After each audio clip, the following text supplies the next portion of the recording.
Hello viewers, this is Suman Dutta. তো আজকে present হলাম নতুন একটা ভিডিও নিয়ে। আজকে থাকছে ত্রিপুরা এসটিজিটি এক্সামের জন্য একটা গুরুত্বপূর্ণ ক্লাস। তো আশা করব সেই ক্লাসটা ভালো করে সবাই দেখবে। ইতিহাস থেকে কিছু গুরুত্বপূর্ণ ক্লাস। তো কংগ্রেসকে সদা জাগ্রত প্রহরী কে বলেছেন?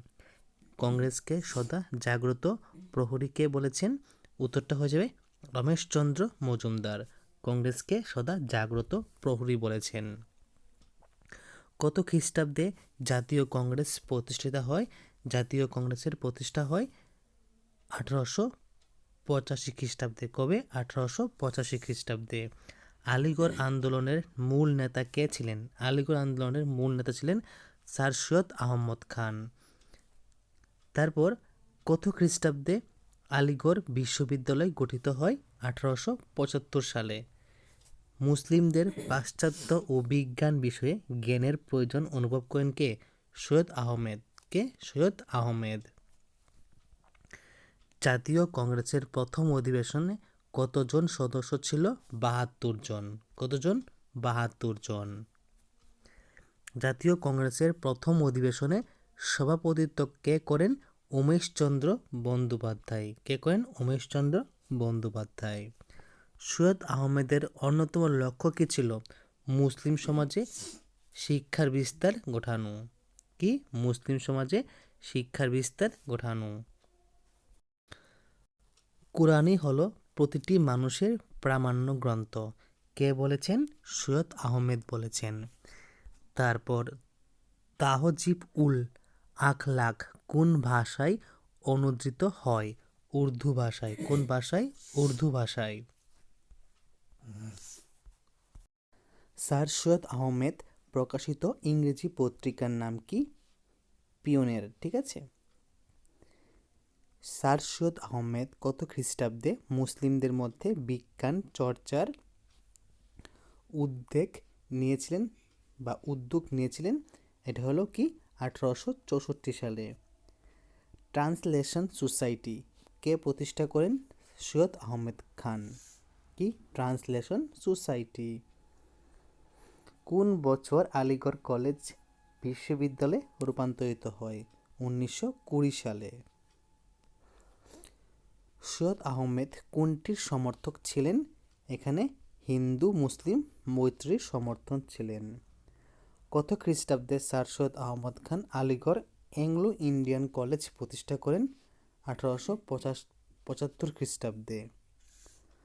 মুসলমান সম্প্রদায়ের রামমোহন নামে পরিচিত ছিলেন কে? সৈয়দ আহমেদ খান। হিন্দু ও মুসলিম হলো একই জননীর দুই সন্তান, ভারত মাতার দুই চক্ষু কে বলেছেন? Sir Syed Ahmed Khan.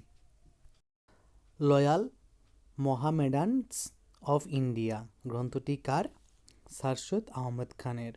The Indian মুসলমানস গ্রন্থটি রচনা কে করেন? William Hunter. ট্রান্সলেশন সোসাইটি কে প্রতিষ্ঠা করেন? স্যার সৈয়দ আহমেদ খান। কবে প্রতিষ্ঠিত হয়? 1864 সালে প্রতিষ্ঠিত হয়। ঠিক আছে। কবে? 1864 সালে প্রতিষ্ঠিত হয়। গোকুল দাস তেজপাল সংস্কৃত কলেজ মানে এই যে সংস্কৃত কলেজে প্রতিষ্ঠিত হয়েছিল মানে গোকুল দাস তেজপাল সংস্কৃত কলেজে প্রতিষ্ঠিত হয়েছিল। তো এখানে উত্তরটা ঠিকঠাক দেওয়া হয়নি, তোমরা সবাই উত্তরটা আমাকে কমেন্ট বক্সে কমেন্ট করে দিবে। ঠিক আছে। কংগ্রেসের প্রথম অধিবেশনে বেশিরভাগ প্রতিনিধিরা যোগ দিয়েছিল কোথা থেকে? বোম্বাই থেকে।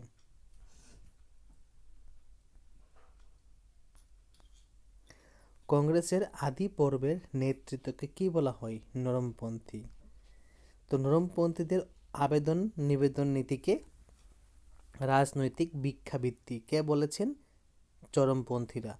নরমপন্থীদের নেতাদের মধ্যে উল্লেখযোগ্য কে ছিলেন? দাদাভাই নওরোজি। জাতীয় কংগ্রেসের জন্য কাকে বলা হয়? অ্যালান অ্যাক্টুভিয়ান হিউমকে। বঙ্গভঙ্গের উদ্যোগ নিয়েছিলেন লর্ড কার্জন। স্বদেশী আন্দোলনের প্রাণশক্তি ছিল ছাত্র সমাজ। বঙ্গভঙ্গের সিদ্ধান্তের নিন্দা করেন সেন্ট্রাল মোহামেডান অ্যাসোসিয়েশন। বয়কট শব্দের অর্থ কি? বর্জন করা। রাখি বন্ধন উৎসবের সূচনা করেন কে? রবীন্দ্রনাথ ঠাকুর। কোন কারণে স্বদেশী আন্দোলন হয়? বঙ্গভঙ্গের জন্য স্বদেশী আন্দোলন হয়। বেঙ্গল কেমিক্যাল প্রতিষ্ঠা করেন কে? প্রফুল্লচন্দ্র রায়।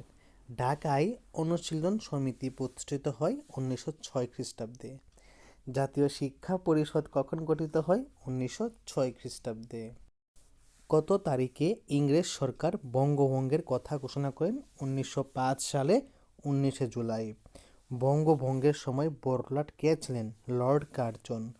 লর্ড কার্জন ছিলেন ঘোরতর সাম্রাজ্যবাদী। বঙ্গভঙ্গের বিরোধিতা আন্দোলন বা বিরোধী আন্দোলনের অন্যতম নেতা কে ছিলেন? সুরেন্দ্রনাথ বন্দ্যোপাধ্যায়। বঙ্গভঙ্গের বিরোধিতার সারা দেশে অরন্দন উৎসব পালিত হয়। বঙ্গভঙ্গের সিদ্ধান্তকে জাতীয় বিপর্যয় বলে অভিহিত চিহ্নিত করেছেন যে পত্রিকাটি, সেটা হলো দ্য বেঙ্গলি।